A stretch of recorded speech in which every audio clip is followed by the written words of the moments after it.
Good morning, dear students. Welcome to the fourth unit of English class, Oramanusham by Vaikam Muhammad Bashir. Oramanusham is basically a Malayali short story, as Vaikam Muhammad Bashir, who lived during the span of 1908 to 1994, is one of the most popular Malayali writer who has been awarded with the Sahitya Academy Award in the year 1970. He is also the recipient of Central Sahitya Academy Award and Padma Shri winner in the year 1982. Vaikam Muhammad Bashir's area of concern or the major theme that Bashir focuses in his story are about humanity. He laments, means regrets. Laments ಅಂತ ಹೇಳಿದ್ರೆ ಬೇಸರವನ್ನು ವ್ಯಕ್ತಪಡಿಸ್ತಕ್ಕಂಥದ್ದು. ಲ್ಯಾಮೆಂಟ್ಸ್, regrets ಇವುಗಳಂತ ಬೇಸರವನ್ನು ವ್ಯಕ್ತಪಡಿಸ್ತಕ್ಕಂಥದ್ದು. ಯಾವ ಕಾರಣಕ್ಕಾಗಿ ಬೇಸರವನ್ನು ವ್ಯಕ್ತಪಡಿಸ್ತಾ ಇದ್ದಾರೆ ಅಂತ ಹೇಳಿದ್ರೆ, present century ಒಳಗೆ ನಾವು ಗಮನಿಸ್ಕೊಳ್ತಿರ್ತಕ್ಕಂಥ ಅಥವಾ ಸೊಸೈಟಿಯಲ್ಲಿ ಆಗ್ತಿರ್ತಕ್ಕಂತಹ ದೊಡ್ಡ ಮಟ್ಟದ ಬದಲಾವಣೆ ಏನಿದೆ, ಆ ಬದಲಾವಣೆ ಯಾವ ರೂಪದಲ್ಲಿ ಆಗ್ತಿರ್ತಕ್ಕಂಥದ್ದು, ಬದಲಾವಣೆ ಇರ್ತಕ್ಕಂಥದ್ದು ಮಾನವೀಯ ಮೌಲ್ಯಗಳು ಅಂತ ಏನು ಹೇಳ್ತೀರಲ್ಲ, it's not just enough if you are human being. What is very essential is being human. ಅಂದರೆ ಮನುಷ್ಯರಾಗಿ ಹುಟ್ಟಿದೀವಿ ಅನ್ನೋ ಮಾತ್ರಕ್ಕೆ ನಾವು ಕೇವಲ ಹುಟ್ಟಿನಿಂದ ಮನುಷ್ಯರಾದರೆ ಮಾತ್ರ ಸಾಧ್ಯ. ನಮ್ಮ ವ್ಯಕ್ತಿತ್ವದಲ್ಲಿ, ನಮ್ಮ ಗುಣಗಳಲ್ಲಿಯೂ ಕೂಡ ಆ ಮಾನವೀಯತೆ ಏನಿದೆ ಅದನ್ನು ನಾವು ಪ್ರದರ್ಶಿಸಬೇಕಾಗತ್ತೆ. ಆ ಮಾನವೀಯತೆಯನ್ನು ನಾವು ರೂಢಿಸ್ಕೋಬೇಕಾಗತ್ತೆ.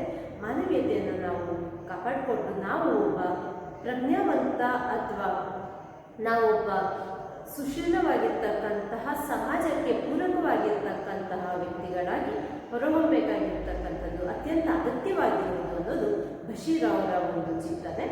ಬಶೀರ್ ಅವರು ತಮ್ಮ ಅನೇಕ short ಸ್ಟೋರಿಗಳಲ್ಲಿ he writes about nature and he also writes about human nature. And this particular story, Oramanusham, is a story which actually begins with a second person narrative, because Oramanusham starts the story using you, that is second person narrative, and after some point of time he shifts the story to that of first person. He shifts the story from second person to first person. That is when he actually begins the story with a general viewpoint, taking into consideration the entire humanity. He begins the story with you, that is the second person narrative, but when he wants to speak about some specific human qualities and when he wants to speak about some of the troubles that we human beings may have to face, maybe because of our inborn quality, that is we tend to judge individuals very quickly and very suddenly. ನಮ್ಮ ಒಂದು judgment ಏನಿದೆ ಅದು ಕೆಲವು ಸಂದರ್ಭದಲ್ಲಿ ಪೂರ್ವಗ್ರಹ ಪೀಡಿತವಾಗಿಯೂ ಇರುತ್ತೆ. ಕೆಲವು ಸಂದರ್ಭದೊಳಗೆ it is something like we just jump into conclusion depending on the circumstances and depending on the situation and we do not bother to think about the reality.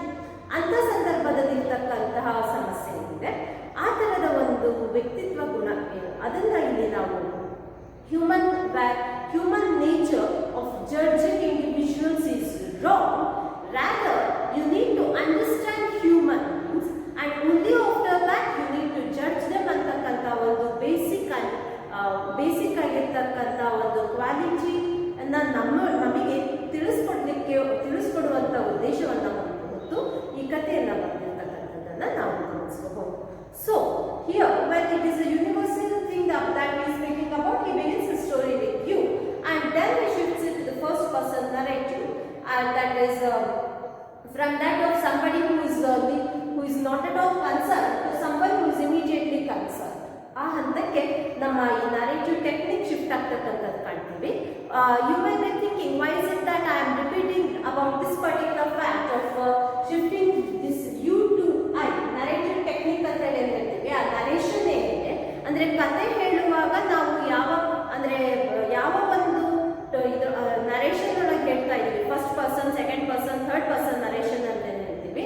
First person ಅಂತ ಹೇಳಿದ್ರೆ ನಾವು ಕತೆ ಹೇಳ್ತಿರ್ತಕ್ಕಂಥವ್ರು, ಮಾತಾಡ್ತಿರ್ತಕ್ಕಂಥವ್ರು first basic concern ಆಗಿರ್ತಕ್ಕಂಥದ್ದು. Second person you ಏನಿದೆ ಅದು you are part and parcel of the story, but you are not the one who is actually experiencing. ಅದು ನೇರವಾಗಿ ನಮ್ಮ ಮೇಲೆ ಪರಿಣಾಮ ಬೀಳ್ತಾ ಇಲ್ಲ, ಬಟ್ ಆ ಒಂದು ಕಥೆಯೊಳಗೆ ನಾವು ಕೂಡ ಭಾಗಿ ಅಂತಕ್ಕಂಥದ್ದು ಏನಿದೆ that happens to be second person. And third person narrative ಏನಿದೆ ಹೀ ಇಂದ ಏನು ಸ್ಟಾರ್ಟ್ ಆಗುತ್ತೆ, ಹೀ ಶಿ ಇಟ್ ಏನಿದೆ ಆ ಥರ್ಡ್ ಪರ್ಸನ್ ನರೇಟಿವ್ ಏನು ಸ್ಟಾರ್ಟ್ ಆಗುತ್ತೆ. That means it is entirely story being narrated entirely from an outsider's viewpoint ಅಂದ್ರೆ ಆ ಕಥೆಗೂ ನಮ್ದು ಡೈರೆಕ್ಟ್ ಆಗಿ ಯಾವುದೇ ರೀತಿಯ ಕಾಂಟ್ಯಾಕ್ಟ್ ಇಲ್ಲದೆ ಇರ್ತಕ್ಕಂತಹ ರೀತಿಯೊಳಗೆ ಕಥೆಯನ್ನ ಹೇಳ್ತಕ್ಕಂಥದ್ದು. And it is very important dear students to know about the first person, second person and third person narrative. ನೀವೀಗ ಯಾಕೆ ಇವರು first person, second person and third person narrative ಅದರೊಳಗೂ ಕೂಡ story being shifted from that of first person to second, from that of second person to first person ಅನ್ನೋದನ್ನ why is it that I am repeating again and again ಅನ್ನೋದು ಯೋಚನೆ ಮಾಡ್ತಾ ಇದ್ರೆ it's because it is a very rare technique that we usually come across in narrating a story. Usually story narration ಒಂದ first person ಅಲ್ಲಿ ಇರುತ್ತೆ, ಇಲ್ಲ second person ಅಲ್ಲಿ ಇರುತ್ತೆ, ಇಲ್ಲ ಥರ್ಡ್ ಪರ್ಸನ್ ಅಲ್ಲಿ ಇರುತ್ತೆ. ಅದೇ ಕಥೆಗಾರ ಅದೇ ಕಥೆಯನ್ನ ಸೆಕೆಂಡ್ ಪರ್ಸನ್ ಅಲ್ಲಿ ಸ್ಟಾರ್ಟ್ ಮಾಡ್ಕೊಂಡ್ಬಿಟ್ಟು ಆಲ್ ಆಫ್ ಅ ಸಡನ್ ಅಚಾನಕ್ಕಾಗಿ ಅಂತ ಹೇಳ್ತೀವಿ, ಅಂದ್ರೆ ತತ್ಕ್ಷಣಕ್ಕೆ ಸೆಕೆಂಡ್ ಪರ್ಸನ್ ಇಂದ ಫಸ್ಟ್ ಪರ್ಸನ್ ಶಿಫ್ಟ್ ಆಗೋದು ಬಹಳ ಅಪರೂಪ, ಬಹಳ ವಿರಳ. ಆ ಥರ ಆಗ್ತಾ ಇದೆ ಅಂತ ಹೇಳ್ಬೇಕಾದ್ರೆ it means that the story teller, the narrator, ಕಥೆಗಾರ ಆ ಎಕ್ಸ್ಪೀರಿಯನ್ಸ್ ಜೊತೆಗೆ ತನ್ನನ್ನು ತಾನು ಅತ್ಯಂತ ಹತ್ತಿರವಾಗಿ ಕನೆಕ್ಟ್ ಮಾಡ್ಕೊಂಡ್ಬಿಟ್ಟು ಕಥೆಯನ್ನ ಹೇಳುವಂತ ಒಂದು ಪ್ರಸಂಗವೊಂದರೊಳಗೆ ತೊಡಕೊಂಡಿದ್ದಾರೆ ಅಂತಕ್ಕಂಥದ್ದು. Here to speak about the story, first let me just give you the nutshell of the story.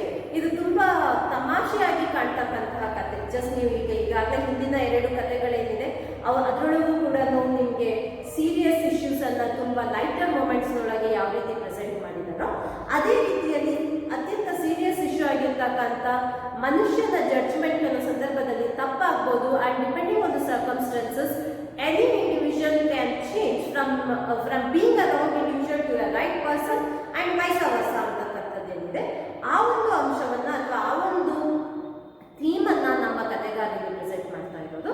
This is the story of somebody, of a unknown individual. So he begins it with saying, with the narration of you, ನೀವಾಗಿರ್ಬೋದು, ನಾನಾಗಿರ್ಬೋದು, we are lost in wilderness. ತಮ್ಮ ಸ್ವಂತ ಊರನ್ನ ಬಿಟ್ಟು ಬೇರೆ ಯಾವುದೋ ಪ್ರದೇಶಕ್ಕೆ ಹೋಗಿ ಸೇ ಸಂಬೋಟ್ about 1500 kilometres ಅಷ್ಟು ದೂರದೊಳಗಿರ್ತಕ್ಕಂಥ 1500 miles ಅಷ್ಟು ದೂರದಿಂದ ತನ್ನ ಸ್ವಂತ ಊರಿನಿಂದ ದೂರ ಬಂದು ತನ್ನ ಒಂದು ಜೀವನವನ್ನ ರೂಪಿಸ್ಕೊಳ್ಳಿಕ್ಕೋಸ್ಕರ ಪ್ರಯತ್ನ ಪಡ್ತಿರ್ತಕ್ಕಂಥ ಒಬ್ಬ ಇಂಡಿವಿಜುವಲ್ನ ಕತೆ. ನಿಮ್ಮ ಈ ಕಥೆಯೊಳಗೆ ಬರ್ತಕ್ಕಂತಹ ಒಬ್ಬ ವ್ಯಕ್ತಿ, ಒಬ್ಬ ಸಾಧಾರಣ ವ್ಯಕ್ತಿ, he comes in search of livelihood, ಜೀವನಾಂಶವನ್ನು ಹುಡುಕೊಂಡು ಬರ್ತಕ್ಕಂಥ ಈ ವ್ಯಕ್ತಿ, he begins his career rather than consider calling it as a career, he starts his earning his livelihood by being an English teacher. So what is the livelihood source of this fellow? That he happens to be an English teacher.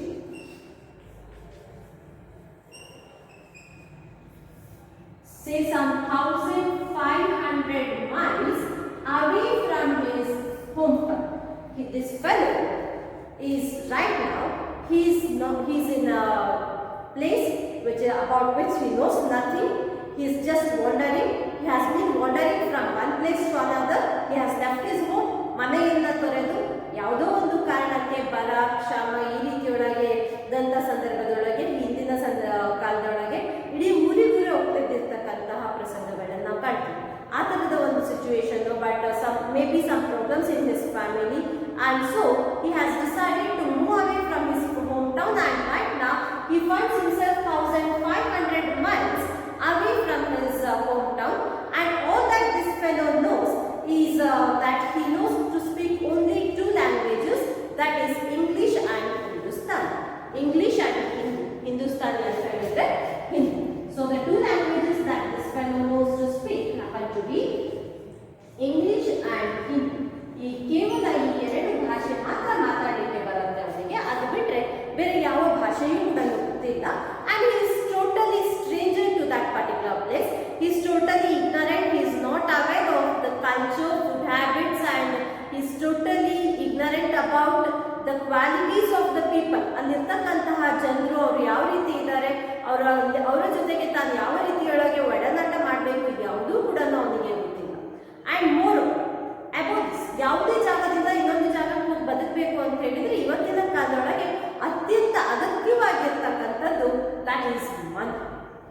So the most essential factor that is needed to lead a life, to lead a good life, a decent life, that is money. Money ಬೇಕಾಗಿತ್ತು. But this fellow does not have much money. He has, so let us say that he has no money at all. So he, just a very small amount of 14 rupees is all that he has with him. Yesterday, ಕೇವಲ 14 rupees is all that he has with him. He does not know local language and he can speak only English and Hindi. So ಒಂದು ಹಣ ಇರಬೇಕು, ಇಲ್ಲ you should be able to communicate with the particular person, with the locality, but this fellow knows nothing. He doesn't know either of the local language and he does not have money.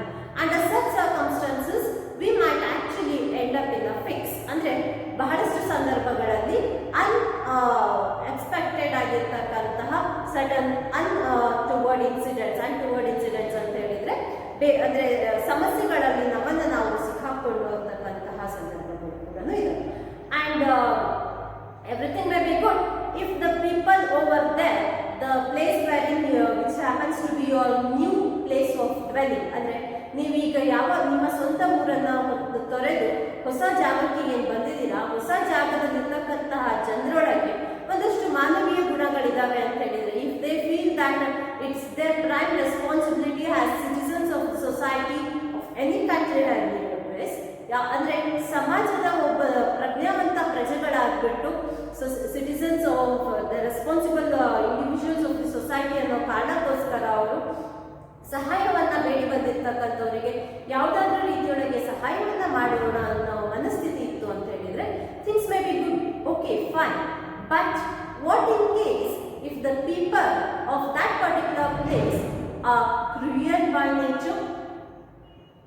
Just think, if they are cruel by nature and if they are self-centered and their only focus is money, money and money, that's it. ಕೇವಲ ಕ್ರಿಯಾಲಿಟಿ ಅಷ್ಟೇ ಅಂತ ಹೇಳಲ್ಲ, ಅಂದ್ರೆ ಮೂಲತವಾಗಿ ಕ್ರೌರ್ಯತೆ ತುಂಬಿರ್ತಕ್ಕಂಥವ್ರು, ಸಹಾಯವನ್ನ ಮಾಡ್ತಕ್ಕಂಥ ಮನಸ್ಸು ಇದ್ದೇ ಇರ್ತಕ್ಕಂಥವ್ರು, ತಮಷ್ಟಕ್ತಾಗಿರ್ತಕ್ಕಂಥವ್ರು, ಅದ್ರ ಜೊತೆಗೆ ಇನ್ ಅಡಿಷನ್ ಅನ್ನೋ ರೀತಿಯೊಳಗೆ everything that they considered to be very important is just money. ಹಣವನ್ನು ಹೊರತುಪಡಿಸಿ ಬೇರೆ ಯಾವುದು ಕೂಡ ಅವರಿಗೆ ಇಂಪಾರ್ಟೆಂಟ್ ಅಂತ ಹೇಳಿ ಅನ್ನಿಸ್ಲೇ ಇಲ್ಲ ಅಂತ ಹೇಳಿದ್ರೆ, what if all that they focus is money? What if just what they want and what they wish for ಅದು ಕೇವಲ ಹಣ ಆಗಿತ್ತು ಅಂತ ಹೇಳಿದ್ರೆ ಏನಾಯ್ತು? ಹೌ ವುಡ್ ಎನಿ ಸ್ಟ್ರೇಂಜರ್, ನಾನಾಗಿರ್ಬೋದು, ನೀವಾಗಿರ್ಬೋದು, ಬಶೀರ್ ಆಗಿರ್ಬೋದು, whoever Mr. XYZ ಯಾರೇ ಆಗಿರ್ಬೋದು, how would we manage to lead our life there? Because you do not have money and you do not have the tactics of going and talking to any individual because you do not know the local language. ಆ ಭಾಷೆ ಗೊತ್ತಿರಬೇಕು, ಒಂದು ಅವರನ್ನ ನಮ್ಮ ಕಡೆಗೆ ಓಲೈಸ್ಕೊಳ್ತಕ್ಕಂತಹ ಗುಣ ನಮ್ಮಲ್ಲಿರಬೇಕು, ಅವರೊಳಗೆ ನಮಗೆ ಸ್ಪಂದಿಸ್ತಕ್ಕಂಥ ಮನಸ್ಥಿತಿ ಇರಬೇಕು. ಜೊತೆಗೆ ಯಾವುದೂ ಇಲ್ಲಪ್ಪ ಅಂತ ಹೇಳಿದ್ರೆ ಇವತ್ತಿನ ಪ್ರಪಂಚದೊಳಗೆ ದುಡ್ಡೇ ದೊಡ್ಡಪ್ಪ ಅನ್ನೋ ರೀತಿಯೊಳಗೆ ಹಣನಾದ್ರೂ ಇದೆ. And here our stranger, because still now the story is in second person, so second person narrative ಇರ್ತಕ್ಕಂಥ ಈ stranger, English teacher, he has no money and he is in a place where people are not ready to respond because all that they think about is money. Their major area of concern happen to be money. And this fellow says that they are ready to do anything for the sake of money and they are even ready to commit murder. So what is it that they understand? All that they understand is the language of money. So ಇಷ್ಟನ್ನು ಹೇಳೋ ಹೊತ್ತಿಗೆ that is it's difficult to see oneself in such an area, it's difficult to find oneself in such an area ಅಂತ ಹೇಳ್ತಕ್ಕಂಥ ಒಂದು ಆಲೋಚನೆ ಬರುತ್ತಲ್ಲ, ಅಷ್ಟೊತ್ತಿಗೆ ಈಗ the narration shifts from second person to first person and our the narrator begins a story shifting the person from second person narrative to first person narrative. It says, let us say it is I, not you, who remembers the man. Actually ಆ ಮನುಷ್ಯ ನಾನು ಅಂತಾನೆ ಅನ್ಕೊಂಡು. ಯಾಕೆ ಈ shift ಅಂತ ಹೇಳಿದ್ರೆ, ನಮ್ಮ ಮನುಷ್ಯರೊಳಗಿರ್ತಕ್ಕಂಥ ಒಂದು ಗುಣ ಏನು ಅಂತ ಹೇಳಿದ್ರೆ, we are ready to accept our self in any kind of good situation, but we are not ready to accept our self in any untoward situation, in any untoward incident. ಯಾವುದೇ ರೀತಿಯ ಸಮಸ್ಯೆಗಳಿರ್ತಕ್ಕಂತಹ ವರ್ಸನ್ ಕಂಡೀಷನ್ ಒಳಗೆ ನಮ್ಮನ್ನ ನಾವು ಬಿಂಬಿಸ್ಕೊಳ್ಲಿಕ್ಕೆ ನಾವು ತಯಾರಿರ್ತೀವಿ.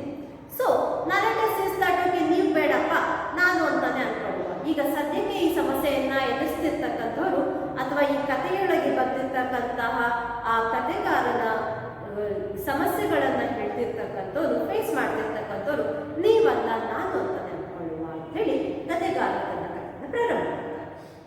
He says that he is narrating an experience which he had. That is, I am now narrating an experience which I had. I have some vague notions about human beings.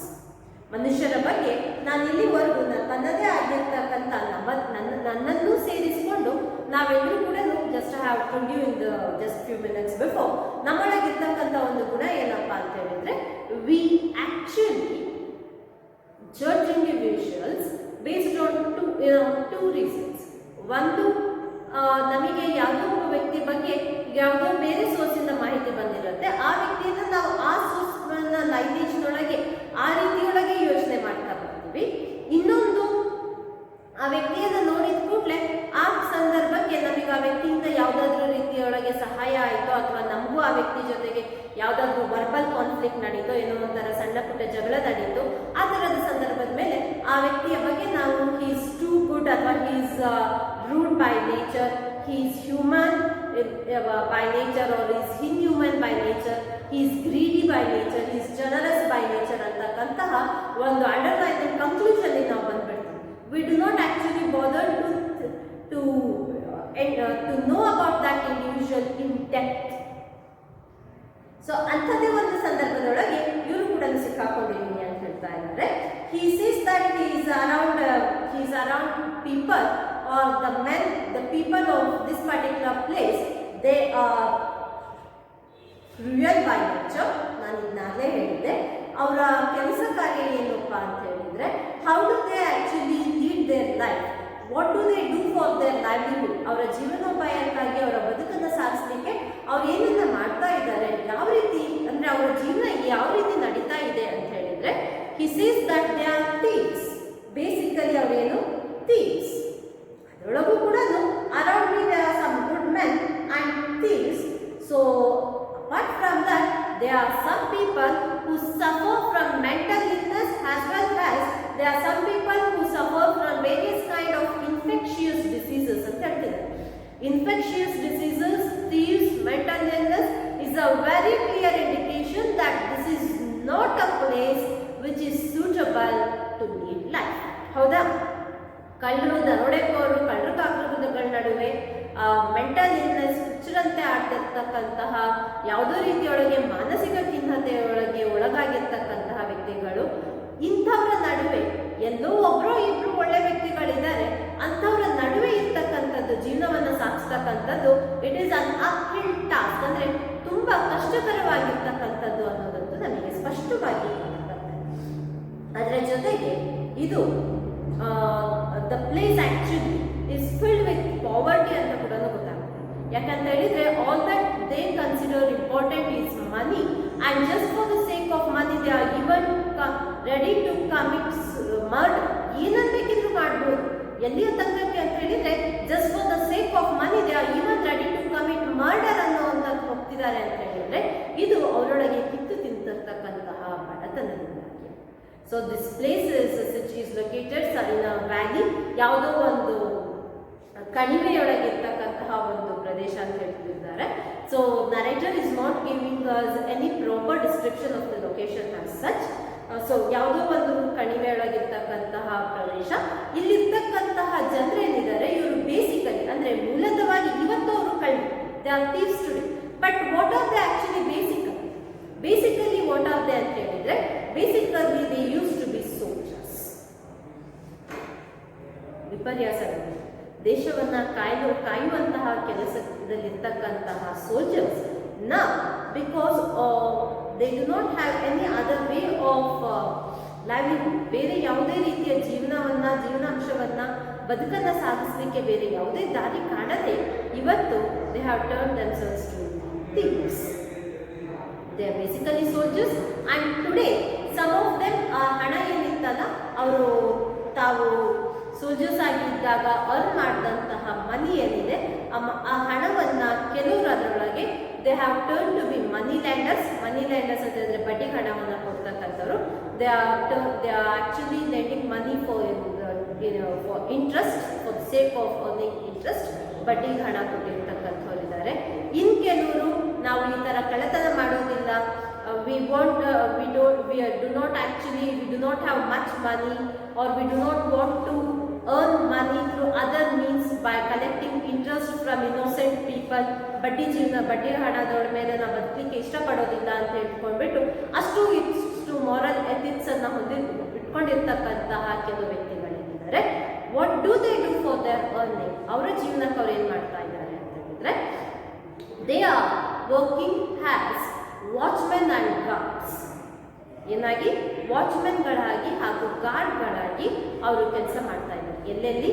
They are working as watchmen for banks or some famous commercial ಮಾಲ್ಗಳಂತೇಳಿ ಏನು ಹೇಳ್ತಿರಲ್ಲ, commercial establishment, ದೊಡ್ಡ ಮಳಿಗೆಗಳು ಅಂತೇಳಿ, ಆ ಥರದ ದೊಡ್ಡ ಮಳಿಗೆಗಳಿಗೆ, ಫ್ಯಾಕ್ಟ್ರೀಸಿಗೆ ಅಥವಾ ಬ್ಯಾಂಕ್ಗಳಲ್ಲಿ ಅವರು ಏನಾಗಿ ಗಾರ್ಡ್ ಆಗಿ ಅಥವಾ ವಾಚ್ಮನ್ ಆಗಿ ಕೆಲಸ ನಿರ್ವಹಿಸ್ತಾ ಇರ್ತಕ್ಕಂಥದ್ದು. ಇಂತಹ ಜಾಗದಲ್ಲಿ ನಿಮ್ಮ ಈ ಕಥೆಗಾರ ತನ್ನ ಒಂದು ಹೊಸ ಬದುಕನ್ನು ಕಟ್ಕೊಳ್ಳಲಿಕ್ಕೆ ಪ್ರಯತ್ನವನ್ನು ಮಾಡ್ತಾ ಇದ್ದಾನೆ. And what is it that he does? He says that he gives a brief description about his new place of dwelling, 1500 miles ದೂರ, ತನ್ನ ಸ್ವಂತ ಊರಿನಿಂದ 1500 ಮೈಲ್ಸ್ ದೂರದೊಳಗೆ ಬಂದು ಜೀವನವನ್ನು ಕಟ್ಕೊಂಡಿರ್ತಕ್ಕಂಥ ಈ ವ್ಯಕ್ತಿಯ ವಾಸಸ್ಥಳ ಏನಿದೆ, ದ ಪ್ಲೇಸ್ ಆಫ್ ಡ್ವೆಲ್ಲಿಂಗ್, ಮನೆ ಅಥವಾ ರೂಮ್ ಅಂತ ಏನು ಹೇಳ್ತೀರಿ, it is a dirty room, it's a small dingy room in a dirty street. Small dingy room in a dirty street. Dingy ಅಂತ ಹೇಳಿದ್ರೆ ಕೊಳಕಾಗಿರ್ತಕ್ಕಂತಹ, ಡರ್ಟಿ ಸ್ಟ್ರೀಟ್ ಅಂತ ಉತ್ತಮವಾಗಿರ್ತಕ್ಕಂತಹ ಲೊಕ್ಯಾಲಿಟಿ ಅಲ್ಲ ಅನ್ನೋದನ್ನ ತುಂಬಾ ಸ್ಪಷ್ಟಪಡಿಸ್ತಾರೆ. I carried on a profession there of teaching English to immigrant labourers. ಅಲ್ಲಿ ಇರ್ತಕ್ಕಂತಹ labourers, ಕೂಲಿ ಕಾರ್ಮಿಕರಿಗೆ ಇಂಗ್ಲಿಷ್ ಅನ್ನ ಕಲಿಸೋದ್ರ ಮುಖಾಂತರ ತನ್ನ ಒಂದು ಹೊಸ ಜೀವನವನ್ನ, ತನ್ನ ಒಂದು ಹೊಸ ಬದುಕನ್ನ ಕಟ್ಕೊಂಡಿದ್ದನ್ನ ಪ್ರಯತ್ನ ಪಡ್ತಿದ್ದೆ.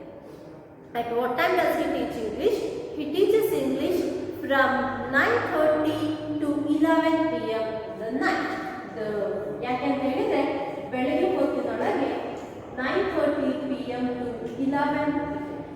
This is the timings of the class.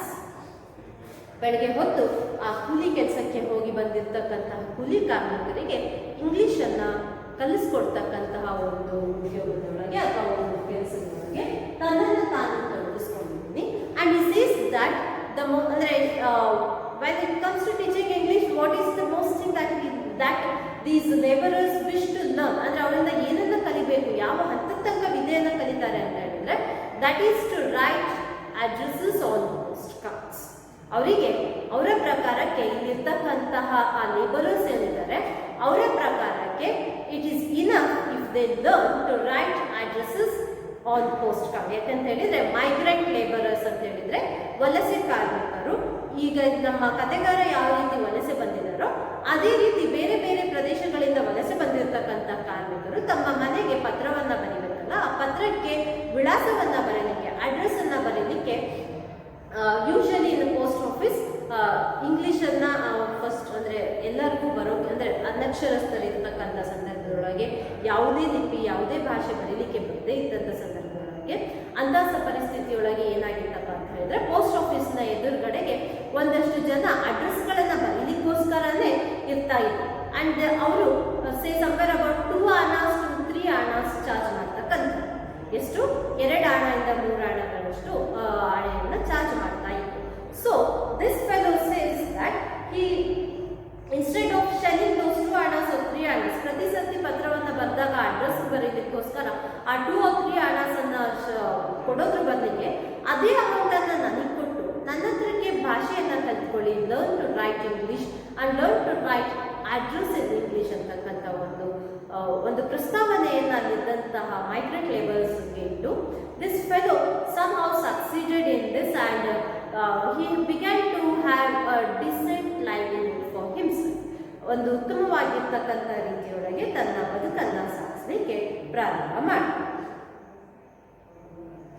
He says that he taught the skill of writing English address to the people in order to escape the same fate for myself. ಅಂತ ಹೇಳಿದ್ರೆ ಅವನಿಗೆ ಜೀವನವನ್ನು ಸಾಗಿಸ್ಲಿಕ್ಕೆ ದುಡ್ಡು ಬೇಕಲ್ವಾ, ಆ ಬದುಕನ್ನು ಸಾಗಿಸ್ಲಿಕ್ಕೆ ನಾನು ಬಡತನದೊಳಗೆ ಇದ್ದು ನಾನು ಒಬ್ಬ ಲೇಬರರ್ ಆಗಿ ವರ್ಕ್ ಮಾಡೋದ್ರ ಬದಲಿಗೆ ಸಮಥಿಂಗ್ ಅ ಬೆಟರ್ ಆಪ್ಷನ್ ಅಂತ ಅಂದ್ಕೊಂಡು ಈ began to teach English to the labourers.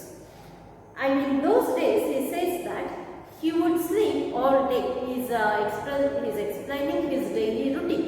ಅಂದರೆ ಪ್ರತಿನಿತ್ಯ ಯಾವ ರೀತಿ ಇರುತ್ತೆ ಅವನ ಜೀವನ, ಯಾವ ರೀತಿ ಅವನು ತನ್ನ ಬದುಕನ್ನು ಸಾಗಿಸ್ತಾ ಇದ್ದಾನೆ.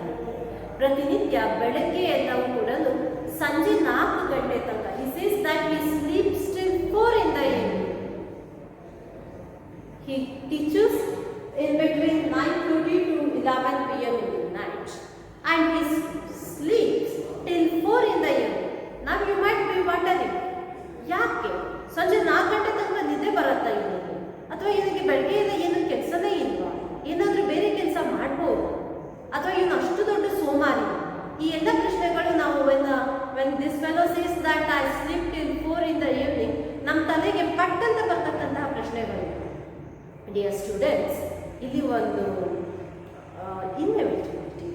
ಇನ್ಎವಿಟಬಿಲಿಟಿ ಅಂತ ಹೇಳಿದರೆ ಒಂದು ಅನಿವಾರ್ಯತೆ ಏನಪ್ಪ ಅಂತ ಹೇಳಿದರೆ, ಇವನು ಸಂಜೆ 4 ಗಂಟೆ ತನಕ ಮಲಗ್ತಕ್ಕಂಥದ್ದು to save amount that he spends on his morning tea and noon meal.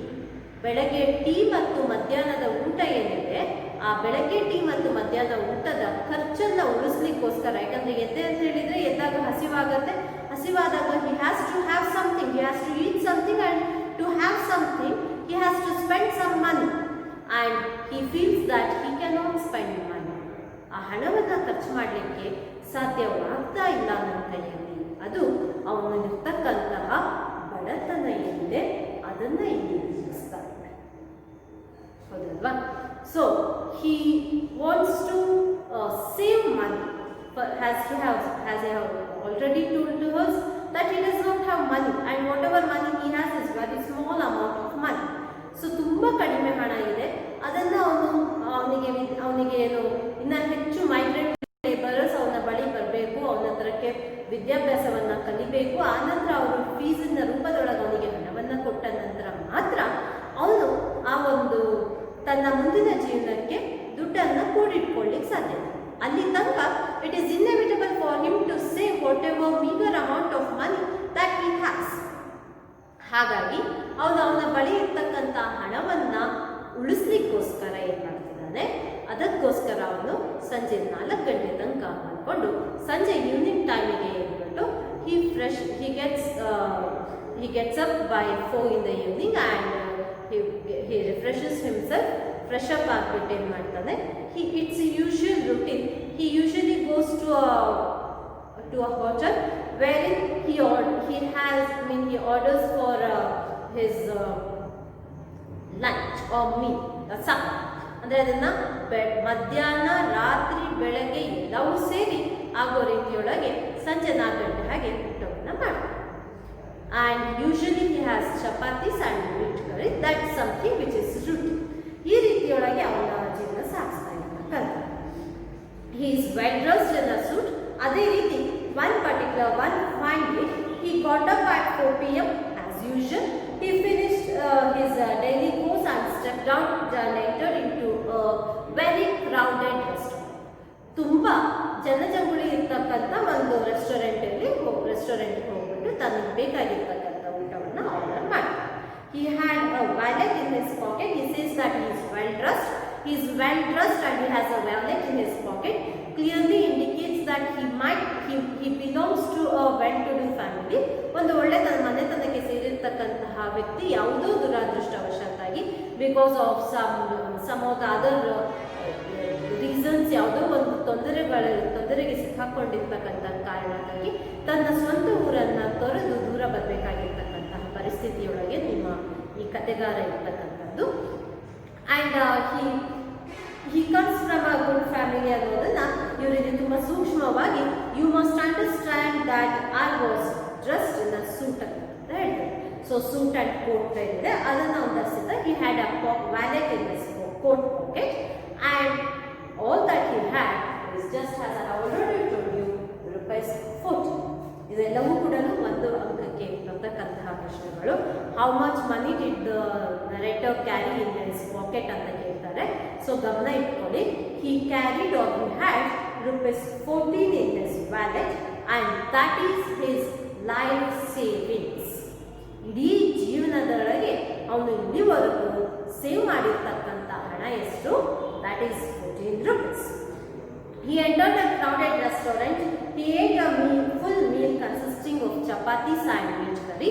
What did he have for his lunch? What did he have in the restaurant? ಈ ಥರ ಪ್ರಶ್ನೆಗಳು ಕೇಳ್ತಾರೆ. So he had a full meal of chapati and meat curry and he also drank tea as well. And the bill came to 11 annas. What was the bill? 11 annas. ಎಷ್ಟಾಗಿತ್ತು? 11 annas. And that's something which is a routine way of his life. ಪ್ರತಿದಿನ ಅದೇ ಹೋಟೆಲ್ಗೆ ಹೋಗ್ತಾರೆ, ಪ್ರತಿದಿನ he consumes the same food and the bill usually comes to 11 annas and even that's the same that particular day. But you might be wondering, ಯೋಚನೆ ಮಾಡ್ತಿರ್ಬೋದು ಏನದಷ್ಟು special. ಈಗ bill ಬಂತು, ಬಿಲ್ಗೆ ಹಣವನ್ನು ಪಾವತಿ ಮಾಡಿ. ಸೊ ಈಗಾಗಲೇ ಇವರೊಂದು ಕ್ಲೂ ಕೊಟ್ಟಿದ್ದಾರೆ, ಅದೇನು?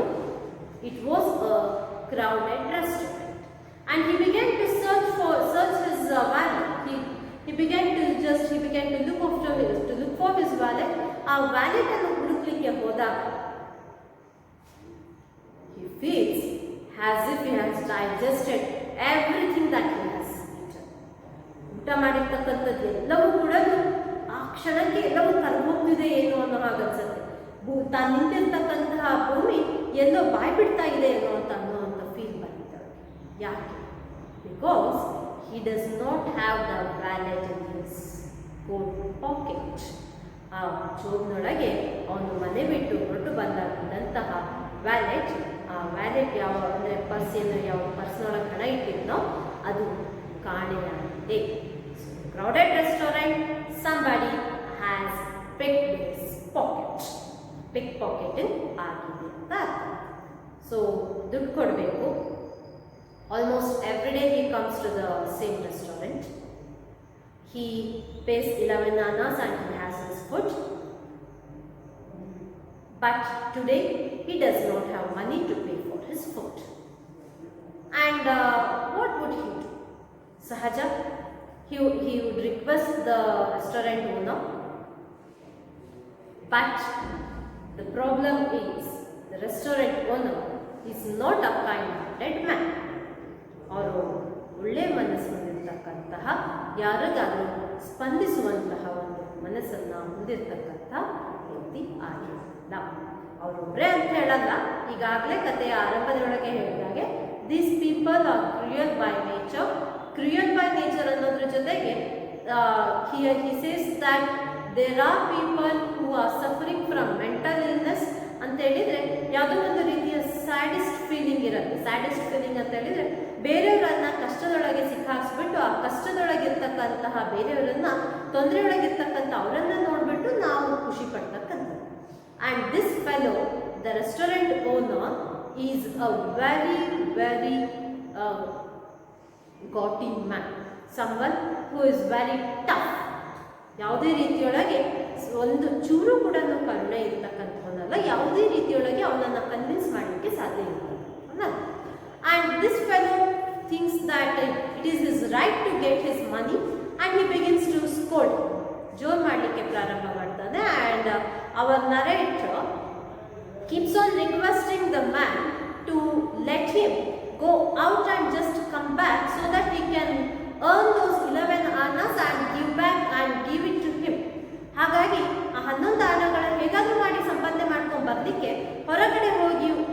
ವಾಪಸ್ ಬರಲಿಕ್ಕೆ ಅನುಮತಿಯನ್ನು ಕೊಡಿ ಅಂತ ಕೇಳ್ತಾನೆ.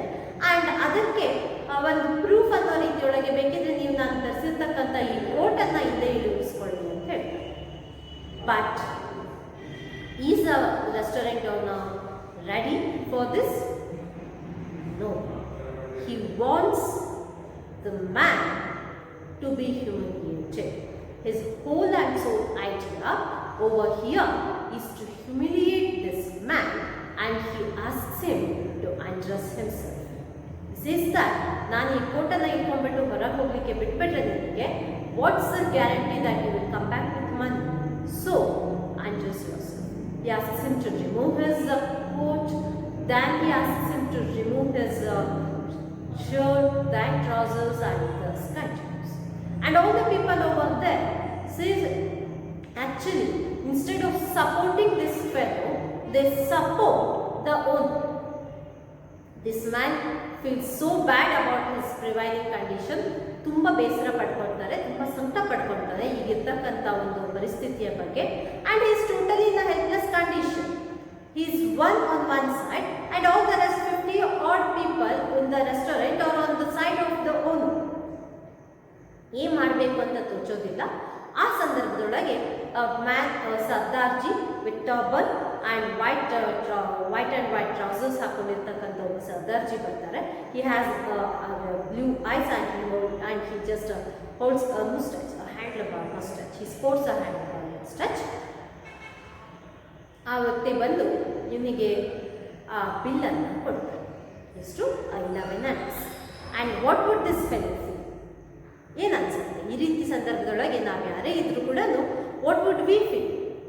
Hour heart really comes out for that stranger because is a total stranger. He doesn't know me and I do not know him. ಇಂಥ ಸಂದರ್ಭದೊಳಗೆ he thanks him and he wants to know his name, but the stranger actually does not reveal his name. ಅವನ ಹೆಸರನ್ನು ಹೇಳೋದಿಲ್ಲ. ಬದಲಿಗೆ he just tells that if you want to know my name, okay, then you can call me as Mercy. then Mercy is my name ಅಂತ ಹೇಳ್ಬಿಟ್ಟು ಆ ವ್ಯಕ್ತಿಯನ್ನು ಒಂದಷ್ಟು ದೂರಕ್ಕೆ ಕರ್ಕೊಂಡು ಹೋಗ್ತಾ ಹೋಗ್ತಾರೆ. In a deserted place, what he does is, the stranger, he just takes 5 wallets from his pocket. ಎಷ್ಟು? 5 ವ್ಯಾಲೆಟ್ ಏನಿದೆ ಅವನ ಪಾಕೆಟಿಂದ 5 ವ್ಯಾಲೆಟ್ ಅನ್ನು ತೆಗಿತಾನೆ. And asks if there is any one which belongs to this fellow. ಅಲ್ಲಿಗೆ the stranger who actually ನಿಮಗೆ ಅಪ್ಪ ಸದ್ಯ ಇಂಥ ಸಂದರ್ಭದೊಳಗೆ ಹಣವನ್ನು ಕೊಟ್ಟು ನಮ್ಮ ಈ ಕತೆಗಾರನ ಮಾನವನ್ನು ಕಾಪಾಡಿದ್ನಲ್ಲ ಅಂತ ಅನಿಸ್ತಲ್ಲ, that individual himself is the thief. ಅವನಿಂದಲೇ ಈ ವ್ಯಕ್ತಿ ಇವತ್ತು ಆ ಸಮಸ್ಯೆಗೆ ಸಿಕ್ಕಾಕೊಂಡು. ಸೊ ಇದನ್ನೇ ವೈಕಂ ಮೊಹಮ್ಮದ್ ಬಶೀರ್ ಅವರು ಹೇಳ್ತಿರ್ತಕ್ಕಂಥದ್ದು. We usually jump to conclusions which is wrong. ಅದರ ಜೊತೆಗೆ ಆ ವ್ಯಕ್ತಿ, ಯಾವ ವ್ಯಕ್ತಿ ಈ ಸ್ಟ್ರೇಂಜರ್ ಆ ಪರ್ಸನ್ನ ಅಥವಾ ವ್ಯಾಲೆಟನ್ನು ಕದ್ದಿದ್ನಲ್ಲ, ಅವನೇ ಅಲ್ಲಿದ್ದಂತಹ ಪರಿಸ್ಥಿತಿ ನೋಡಿಬಿಟ್ಟು, ಅಂದರೆ the way actually this stranger was humiliated, he realized that his act was something which could, his act of pickpocketing the wallet has led some other individual in a huge trouble. ದೊಡ್ಡ ಸಮಸ್ಯೆ ಒಳಗೆ ಸಿಕ್ಕಾಕ್ಸಿದೆ ಅನ್ನೋದನ್ನು ಅರ್ಥ ಮಾಡ್ಕೊಂಡ್ಬಿಟ್ಟು ಅವನಾಗವನೇ ಆ ವ್ಯಾಲೆಟನ್ನು ವಾಪಸ್ ಕೊಟ್ಬಿಟ್ಟು he says that don't tell this to anybody ಅಂತ ಹೇಳ್ಬಿಟ್ಟು ಹೊರಟೋಗ್ಬಿಟ್ಟು ಅಲ್ಲಿಗೆ your narrator gets back his wallet and he is saved by the same individual, that is by the thief, from being humiliated. ಎಂಥದೇ ವ್ಯಕ್ತಿಗೂ ಕೂಡ ಪ್ರಸಂಗಗಳು, ಸಂದರ್ಭಗಳು ಮನಸ್ಸನ್ನು ಬದಲಾಯಿಸ್ಕೊಳ್ತಕ್ಕಂಥ ಅವಕಾಶವನ್ನು ಮಾಡಿಕೊಡತ್ತೆ. ಆ ರೀತಿಯೊಳಗೆ ಅಂಥ ಸಂದರ್ಭದೊಳಗೆ ನಾವು ಎಷ್ಟೇ ಒರಟಾಗಿದ್ದರೂ ಕೂಡ, ನಾವೆಷ್ಟೇ ರಿಯಲ್ ಹ್ಯೂಮನ್ ಬೀಯಿಂಗ್ಸ್ ಆಗಿದ್ದರೂ ಕೂಡ ನಮ್ಮೊಳಗಿರ್ತಕ್ಕಂತಹ ಮನುಷ್ಯತ್ವ ಜಾಗೃತಗೊಂಡಿದ್ದೆ ಆಯಿತು ಅಂತ ಹೇಳಿದರೆ we can change ourselves ಅಂತಕ್ಕಂಥ ಒಂದು ಮೆಸೇಜ್. ಇನ್ನೊಂದು ಮೆಸೇಜ್ ಏನು ಅಂತಂದರೆ, do not ever jump to conclusions about any individual ಅಂತಕ್ಕಂಥ ಮೆಸೇಜನ್ನು ಬಶೀರ್ ಅವರು ಈ ಸ್ಟೋರಿಯೊಳಗೆ ಪ್ರೆಸೆಂಟ್ ಮಾಡಿದ್ದಾರೆ.